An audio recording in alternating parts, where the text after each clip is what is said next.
समंदर के किनारे एक खूबसूरत गांव में एक पूजा नाम की लड़की रहती है। एक दिन वो एक पुरानी वीरान कश्ती को देखती है जो बीलों और काई से ढकी होती है। पूजा हैरानी से कश्ती पर रोशनी वाले नकूश देखती हैं। जैसे ही पूजा कश्ती को छूती है, नकूश रोशन हो जाते हैं और एक नर्म सरीली आवाज सरगोशी करती है, बीदार हो जाओ। अचानक कश्ती चमकने लगती है और जादुई रोशनी की चमक के साथ जमीन से उठ जाती है। एक परी पनकी कश्ती से नमूदार होती है और खुद को जादुई कश्ती की मुहाफिज के तौर पर मुतारफ कराती है।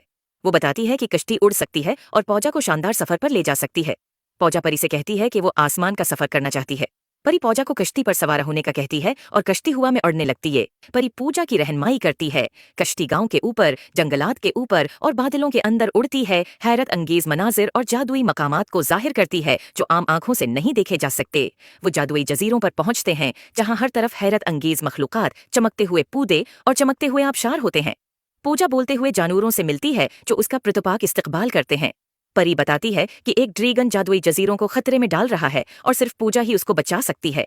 पूजा ने परी से कहा, मैं कैसे तुम्हारी मदद कर सकती हो? परी ने कहा, हमें एक क्रिस्टल चाहिए। वो मिलकर एक कदीम रोशनी के क्रिस्टल की तलाश में रवाना होती हैं, जो एक दरख्त के कल्ब में छिपा होता है। इस दरख्त को तलाश करना बहुत मुश्किल होता है। एक खौफनाक जंगल जो इन दरख्तों से भरा होता है। जिसमें वो इस दरख्त को तलाश करते हैं, दरख्त के कल्ब में वो रोशनी के क्रिस्टल को पाते हैं।